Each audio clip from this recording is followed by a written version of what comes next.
Le coup de marteau. Le coup de marteau de Didier Maistre, que nous reconnaissons justement sous des ondes, et des logos amis. Ça Positif, va? les Ça va ondes Didier? positives. Oui. Ça va et vous? Tout le Ouais, monde va très bien? bien. Bah, écoutez, tout va bien ici. Alors Bon, vous je nous vois parlez que votre de quel sujet aujourd'hui? je voudrais vous parler un petit peu de GPA, parce que vous savez, j'étais, il y a une douzaine d'années, à l'occasion du mariage pour tous, Mmh.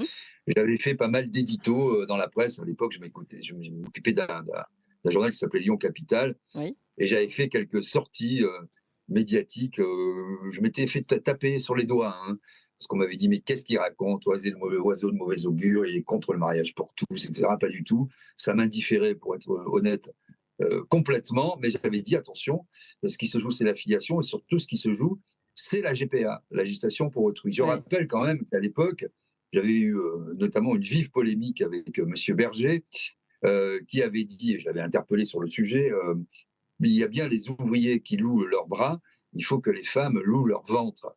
Parce qu'on banalise complètement, finalement, Monsieur Berger, qui a été dégueulasse toute sa vie, qui pratiquait l'esclavagisme sexuel dans des matinées de scatologie. Mmh. Je fermerai la parenthèse à peine ouverte, mais pour Ouais. bien savoir qui était ce personnage, hein, qui était très mondain, hein, que tout le monde adorait, qui finançait notamment un parti politique. Ben voilà, il rabaisser la femme au rang d'utérus, de gestatrice, de femme porteuse. Et puis, il fallait bien satisfaire, n'est-ce pas, leur plaisir égoïste. De quoi s'agit-il aujourd'hui? Nous avons vu une jeune femme, Olivia Morel, Ouais. qui a parlé dans les médias. Et Et c'est chez vrai que nous? son Ouais. discours, et voilà, et chez Toxin notamment, son discours a été très suivi et entendu, parce que pour la première fois, finalement, nous avons quelqu'un qui parle du point de vue de l'enfant. Point de vue de l'enfant né par GPA. Alors, son histoire, elle est à la fois simple et compliquée. Elle est née par la GPA, et ses parents lui ont caché. Et puis, elle a toujours ressenti ce manque, cette frustration. Vous voyez bien qu'il y avait quelque chose qui n'allait pas, qui ne collait pas. Et puis, finalement, elle a fait des recherches et elle a découvert qu'elle était née comme ça. Et donc, ça, c'est absolument capital. C'est là où je voudrais insister, c'est que il y a beaucoup d'hommes, des journalistes, notamment des animateurs, des gens de télé, hein. J'ai fait un certain nombre de vidéos, de tweets, d'émissions qui m'interpellent aussi, et dans certains, je les connais très bien, quoi, qui ont eu recours à la GPA et qui mettent toujours en avant plusieurs choses. Premièrement, le fait qu'il y avait un désir d'enfant. Mais oui, mais on peut avoir un désir, il peut être légitime et sincère, ce désir, sans pour autant qu'on le. Enfin, légitime, je ne sais pas, en tout cas sincère, Mmh. sans que la société le considère justement comme Mmh. légitime, Mmh. et donc le rende légal. Parce que c'est pas ça la question. Mmh. On a un envie d'enfant, mais un enfant, il n'y a pas de droit à l'enfant à consacrer dans notre pays. Il y a des droits de l'enfant, ça c'est sûr, mais des droits à l'enfant, moi je ne vois pas trop ce que c'est. Je rappelle qu'il y Mmh. a chaque année, enfin, en ce moment, il y a 4000 enfants à adopter, Mmh. même si c'est difficile. Donc, alors ça c'est le premier point. Donc, ce premier point, de ce premier point est issu, je dirais, une espèce de démarche extrêmement narcissique, hein. C'est-à-dire, on veut, par ses gamètes, laisser une trace à la Ouais. postérité.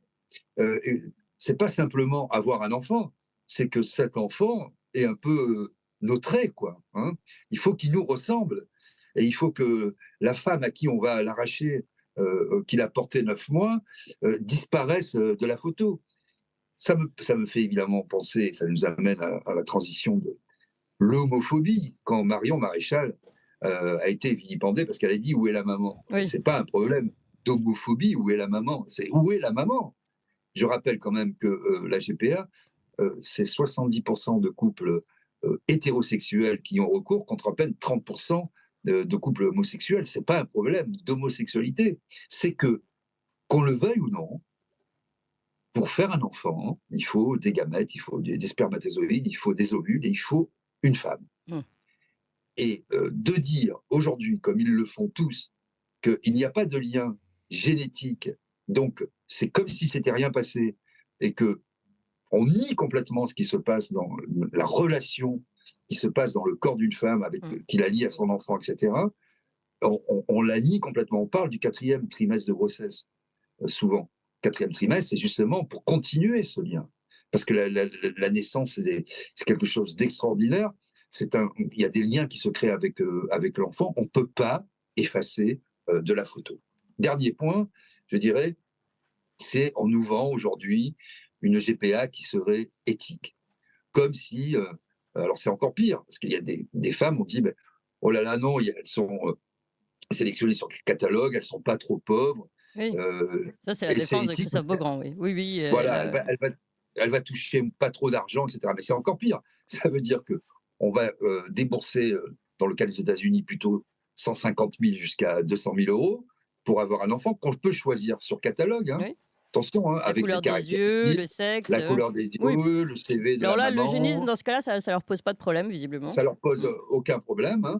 Là, mais on sélectionne la bonne maman, hein, Mmh. un bon niveau Oui, d'études, oui, exactement. yeux bleus, taille, longévité, antécédents. Ça, c'est de l'eugénisme Non mais pur c'est et dur. ouais. Hein, pur et Et dur. les assurances aussi, Didier. Il y a les assurances, hein. Les assurances, c'est-à-dire qu'on vous remplace, il y a un Le certain nombre produit. de contrats, on vous remplace le produit. C'est-à-dire, si vous n'en êtes pas content, comme vous avez acheté votre Tesla, la couleur ne vous plaît pas, vous la rendez, et on vous en redonne une autre. Et non seulement vous rendez l'enfant, mais cet enfant ensuite est placé dans des orphelinats, ce n'est pas leur problème. Je ne vois pas où est l'éthique. C'est encore pire de dire, mais la femme finalement qui va porter ce gamin, elle ne sera pas trop rétribuée, donc c'est éthique. Ça veut dire qu'on va rétribuer tout un système qui va rapporter à l'horizon, dans 5 ou 6 ans, plus de 100 milliards d'euros. Hein. Mmh, C'est une mmh. marchandisation des corps. Mais les femmes, comme on les paye moins, bon, finalement, c'est qu'un utérus, ça devient éthique. Mais au fou, Mmh. au fou.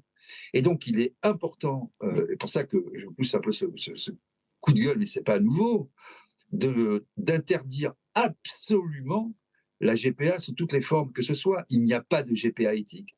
Ça reste une marchandisation des corps, ça reste de l'esclavagisme, et on ne prend jamais le point de vue, on n'écoute jamais le point de vue de l'enfant. Bien sûr, il y a des belles histoires, et on n'a pas beaucoup de recul, et bien, il y a toujours quelqu'un qui va vous dire, qu'on met en avant sur les plateaux de télévision, mais moi, je suis né par GPA, je suis très heureux. Oui, mais ça ne fait pas une généralité. Ce qui n'est pas éthique, c'est le principe de base. Oui. On ne peut pas, dans notre société, en tout cas en France, on ne peut pas se dire français, avoir toute cette tradition de pays des Lumières, respecter la vie sous toutes ses formes, et se dire, en France, on peut acheter un enfant. Donc, c'est pour finir, il y a une directive qui a été relancée, enfin, il y a eu un amendement qui avait été déposé par François-Xavier Bellamy sur une directive européenne sur la traite des êtres humains, Oui. où beaucoup de choses ont été dites, et beaucoup des choses et leur contraire. En réalité, c'est que la GPA a été rajoutée pour que les femmes, tout le débat, qui peuvent être forcées à cette pratique, ça puisse être considéré comme de la traite d'êtres humains, et donc ne pas être accepté. Et ça, c'est très important, parce que vous voyez, on assiste à des combats de société. Oui. Ce sont des faits de société, et la moindre petite faille, le moindre petit interstice, c'est pour préparer les esprits. Et vous avez toujours les mêmes personnes, un certain nombre de gens qui sont sur le devant de la scène, hein, des artistes, des designers, des animateurs, des hommes politiques, des femmes politiques. Vous savez, vous avez au gouvernement, par exemple, une dame qui s'appelle Sarah El Haïry, dont personne, je pense 99%, 99% de la population ne sait exactement quel est son ministère, quelles sont ses attributions. En tout cas, nous n'ignorons rien, les Français, de ses orientations sexuelles, de sa grossesse, de son accouchement. Hein. On était aux premières loges, malheureusement, hein, dans tous les magazines People, et Ouais. sur BFM et dans de nombreux médias mainstream, nous raconter les monologues du vagin, finalement. Hein, pour reprendre le titre d'une célèbre pièce. On s'en fout.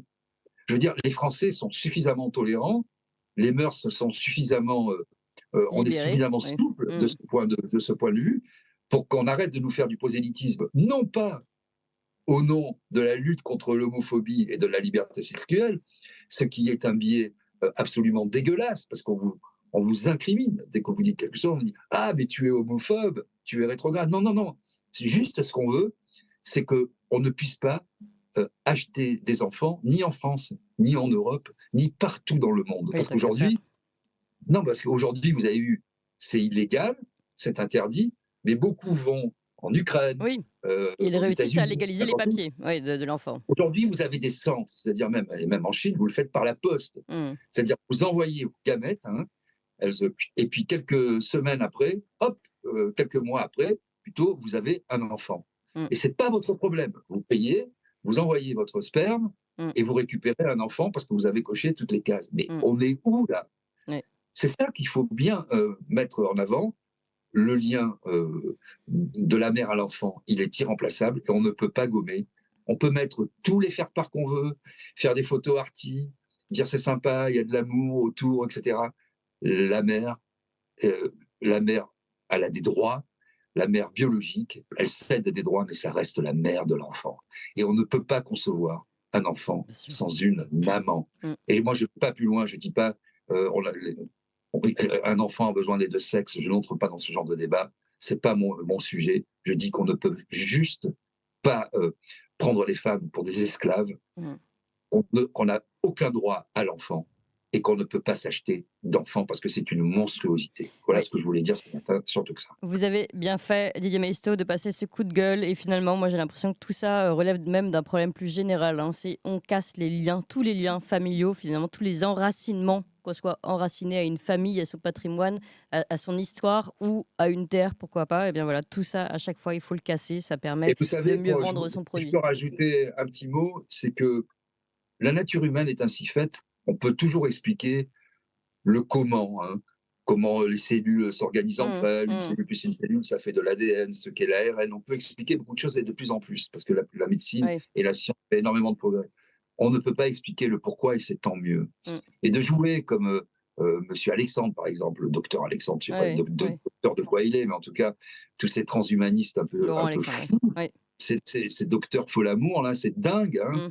Euh, vous savez, dans le cas d'Olivia Morel, la recherche de, la, de sa vraie mère, la recherche de ses origines, vous le sentez au fond de vous. Mmh. Même si vous n'êtes pas encore en âge de raison, vous Mmh. sentez que quelque chose ne va Ouais. pas. Et casser, c'est pour ça que je rebondis là-dessus, ces racines-là, Mmh. cet enracinement dans quelque chose qui nous dépasse, qui nous transcende Évidemment. et qui fait l'humanité, c'est quelque chose de fondamental. Oui. Et mettre le doigt là-dedans, jouer les apprentis sorciers, c'est non, c'est non, c'est absolument non. Et donc tous les docteurs Alexandre de tout acabit doivent être combattus pour leurs idées, parce qu'au fond, au bout du bout, ça reste une histoire de fric, Mmh. Bien sûr. de postérité, de laisser une trace à la postérité. Et moi, je serais d'accord pour la GPA quand des femmes bourgeoises, riches et bien dans leur vie porteront les enfants pour des couples pauvres. Et à ce moment-là, on verra si c'est éthique. Et Ouais, ça, vous faites bien. je suis pas sûr que ça arrivera, vous voyez. Eh bien, vous faites bien de le rappeler, Didier Meissot. En tout cas, merci beaucoup. Chroniqueur toxin, ancien patron de Sud Radio. Merci beaucoup, Didier. La semaine prochaine, on continue.